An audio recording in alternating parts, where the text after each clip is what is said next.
College चला गया उस महिला मित्र के चक्कर में। कोटा में 2-3 बार मेरी लड़ाइयां भी हुई, ठीक है, 2 बार पुलिस केस भी हुए, घर वाले भी आए। चलो ठीक है, आप लोग पूछ रहे हैं तो मैं बता देता हूं, और बिना मसाले वाली बता देता हूं, ठीक है।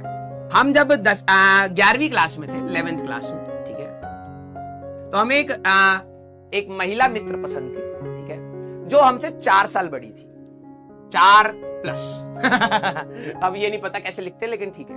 कहीं पर ऐसी बातचीत में ये हुआ कि इंजीनियरिंग कॉलेज की बात चल रही थी, तो उन्होंने बोला कि IITs, ठीक है, IITs अच्छे कॉलेज होते हैं। मैंने कहा होते होंगे, ठीक है।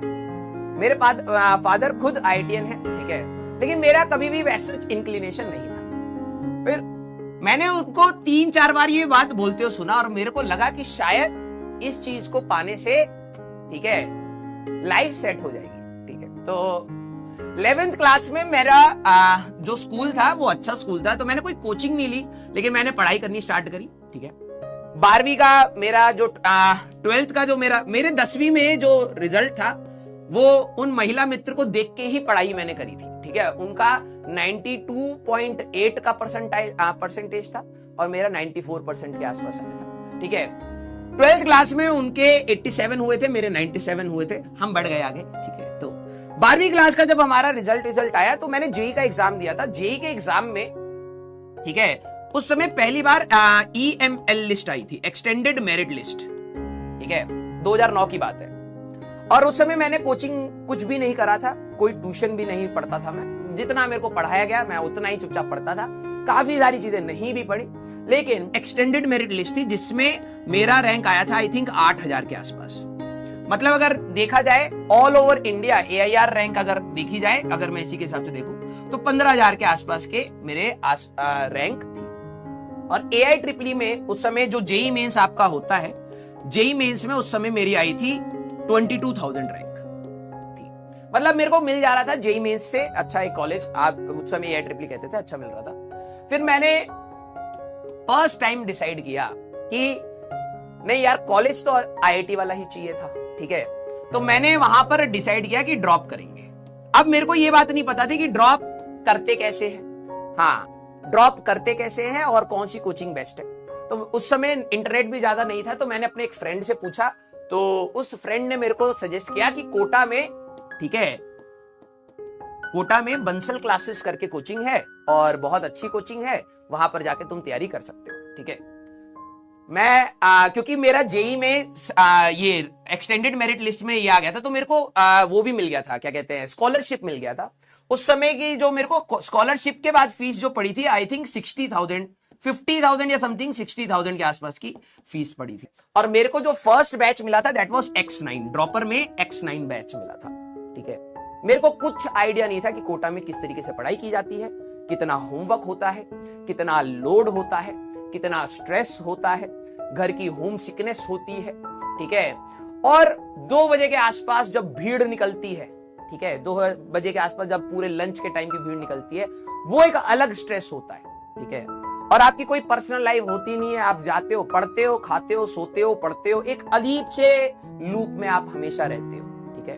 उस बेसिक मैथ्स में भी सिर्फ वेक्टर्स पढ़ाया जाता है, ग्राफ जो आप लोग सोचते हो कि इतना पढ़ाया जाता है, कुछ नहीं पढ़ाया जाता वहां पर, ठीक है। सीधे ड्रॉपर्स में वो सीधे स्टार्ट होता है, वेक्टर्स पढ़ाते हैं और सीधे काइनेमेटिक्स, सीधे, ठीक है। तो पढ़ाई स्टार्ट करी। मैंने फर्स्ट दिन से सोच रखा था कि नहीं, एक अच्छा सिलेक्शन लेके जाना है यहाँ से, तो मैं केमिस्ट्री पे बहुत ज्यादा एनर्जी लगाता था, फिजिक्स पे भी लगाता था, मैथ्स स्टार्टिंग का जोश था, लेकिन धीरे धीरे खत्म होता चला गया। अब जर्नी के बारे में मैं आपको बताता हूं। पहला जब टेस्ट आया तो मेरे को X9, मेरी रैंक ज्यादा अच्छी नहीं थी, तो मेरे को वापस X9 बैच ही मिला। बहुत डिमोटिवेटिंग था, सेम बैच में रहने में भी बहुत डिमोटिवेशन लग रहा था, ठीक है। लेकिन मैंने अपनी पढ़ाई नहीं रोकी। मेरे को जितना समझ आता था, जितनी मेरी कैपेसिटी होती थी, मैं घर पे भी ज्यादा नहीं बताता था अपने स्ट्रेस के बारे में, लेकिन जितना मेरे से हो पाता था मैं उतना पढ़ लेता था, ठीक है। मेरे को अगर लग रहा था कि यार मेरे से नहीं हो पा रहा है, तो मैं छोड़ देता था। मैं इतना ज्यादा उस टाइप का स्ट्रेस नहीं लेता था, ठीक है, कि बैकलॉग हो गया है या फिर ये हो गया है। मैं ग्रुप स्टडीज पर भी बिलीव नहीं करता था। कई सारे बच्चे वहां पर क्या होते हैं, दोस्त बन जाते हैं, कहते भाई चलो ग्रुप स्टडी करेंगे, रात को एक साथ बैठ के करेंगे, और गपियाना ही होता था मोस्ट ऑफ द टाइम। मेरे को एक कहते हैं ना कि एक फेक दुनिया टाइप की बन जाती है आईआईटी के बारे में दिन भर सोचना, ठीक है, क्योंकि उस टाइप से ओवर हाइप कर दिया था कि आईआईटी में ये है वो है एंड ऑल सारी चीजें। तो X9 में जब टेस्ट वेस्ट होने लगे धीरे धीरे, X5 के बाद मैं X3 में गया, मेरा लास्ट बैच X3 पर मेंटेन हो गया था, और टेस्ट देते देते आखिरी तक मेरी जो रैंक आ रही थी वो 100 के अंदर आनी स्टार्ट हो गई थी, मतलब it was a good rank. अब कई लोग सोचेंगे 100 के अंदर टॉप रैंक में आने के बाद भी आपका सिलेक्शन में आखिरी लास्ट रैंक क्यों? आखिरी में बच्चा टेस्ट नहीं देता है, बहुत ही कम सिलेक्टेड बच्चे टेस्ट दे रहे थे, सिलेबस फुल सिलेबस के टेस्ट हो रहे थे, तो ऑब्वियस ही बात है कि कम बच्चों में रैंक अच्छी आ जाएगी। लेकिन मेरे को यह बात तब तक नहीं पता थी जब तक मैं घर नहीं आया। मेरे को ऐसा लगता था कि मैं बहुत इंप्रूव कर रहा हूं, इतना आसान नहीं है, ठीक है। अपार्ट फ्रॉम स्टडीज बहुत सारी चीजों के अलावा भी आपको चीजों को फेस करना पड़ता है। कोटा में 2-3 बार मेरी लड़ाइयां भी हुई, ठीक है, थोड़ा सा हरियाणा का खून गर्म खून रहता था, तो ऐसा लगता था कौन है, ठीक है। 2 बार पुलिस केस भी हुए, घर वाले भी आए, बहुत सारी चीजें अपार्ट फ्रॉम दैट हुई। लेकिन अच्छी बात यह थी कि मैं अपनी पढ़ाई को कभी डिस्टर्ब नहीं होने देता था। अगर मैं लड़ाई भी कर लेता तो मैं घर जाके वापस अपने रूटीन को जरूर फॉलो करता था, मैं पढ़ाई करता था, ठीक है।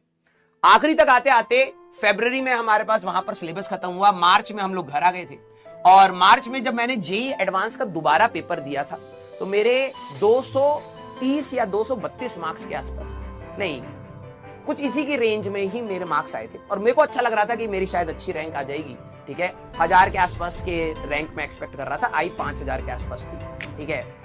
लकीली एक कॉलेज मिल गया, और कॉलेज में मैंने इतना ज्यादा नहीं सोचा कि मेरे को क्या करना है क्या बनना है, ठीक है। मैं बस कॉलेज चला गया उस महिला मित्र के चक्कर में, ठीक है, धनबाद पहुंच गए टैग के चक्कर में, फिर वो महिला मित्र चली गई लाइफ से, और फिर हम फंस गए वहां धनबाद। ठीक है, 2 साल बहुत डिमोटिवेटेड रहे कि ऐसा लग रहा था कि हमें करना ही नहीं था, ये तो बस ऐसी देखा देखी आ गए, ठीक है, कि हाइप बना रखा था कॉलेज में, ये वो फलाना ठिकाना। किसी तरीके से चीजें संभाल के कॉलेज से बाहर निकले हैं, ठीक है। बहुत गलत संगति भी थी, बहुत सारी चीजें खराब भी थी, लेकिन कॉलेज से पार होने के बाद धीरे धीरे चीजें समझ आनी स्टार्ट हुई कि लाइफ जीने के लिए अब आपके पास ऑप्शन नहीं है, आपको काटना ही है, आपको मेहनत करनी ही है, आपको आगे बढ़ना ही है। और उसके बाद की तो जर्नी में आपको कई बार बताया है, ठीक है। जो कोटा वाली जो जर्नी है ना बेटा, दैट वाज वेरी पेनफुल। खाने का बिल्कुल मन नहीं करता था वहां पर, ठीक है, घर की बहुत ज्यादा याद आती थी, फेस्टिवल्स में भी अपने आप को सेक्रीफाइस करना बहुत पेनफुल लगता था। ऐसा लगता था यार कि कहाँ ही फंस गए हैं, क्यों ही पढ़ रहे हैं, ठीक है, मतलब एक अच्छा कॉलेज मिल जाता है इस पढ़ाई से, लेकिन इतना पेन लेके भी क्या, इज इट वर्थ इट? और कॉलेज में जाने के बाद पता लगा इतना it was not that worth it.